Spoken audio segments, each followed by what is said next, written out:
ایک بھائی نے کہا کہ کیا جو غیر ضروری بالوں کی صفائی ہے یہ صرف اس کے لیے ریزر یوز کر سکتے ہیں یا کریم وغیرہ بھی استعمال کر سکتے ہیں؟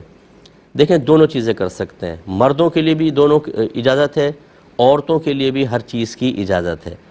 ایک انہوں نے پوچھا کہ کیا بیٹا بالغ ہو گیا ہے تو اس کو کیسے بتایا جائے ان چیزوں کے بارے میں؟ دیکھیں بلا جھجک آپ بتائیں، بیٹے کو اس میں کوئی شرم کی بات نہیں ہے، اپنے بچے کو بتائیں کہ بیٹا یہ اس طریقے سے جسم کی صفائی کرنی ہوتی ہے، اس میں شرم حیا کی کون سی بات ہے؟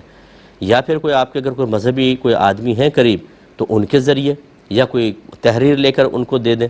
اور اس کے علاوہ انشاءاللہ بھی عنقریب میری بک آ رہی ہے طہارت کے موضوع پہ، کمپلیٹ ہو چکی ہے، بس فائنل ہو رہی ہے، اس میں نے پورا ایک چیپٹر ڈالا ہے ان چیزوں کے بارے میں بھی۔ یہ بیسٹ بک ہے طہارت کے بارے میں، انشاءاللہ آپ ضرور پڑھیے گا، اور اس کا انگلش ٹرانسلیشن بھی ہم کروائیں گے انشاءاللہ، اور وہ باہر والوں کے لیے بہت مفید رہے گی۔ یہ آپ پڑھنے کو دیں اپنے بچوں کے، انشاءاللہ طہارت کا ضروری کوئی مسئلہ ایسا نہیں ہوگا انشاءاللہ جو اس میں آپ کو نہ مل جائے۔ تو بہرحال لیکن اس وقت تک جو قریبی آپ مسجد کے کوئی امام صاحب ہوں، کوئی قاری صاحب ہوں، ان کے ذریعے بچوں کو سمجھوا دیں اگر آپ کو شرم و حیا آ رہی ہے تو۔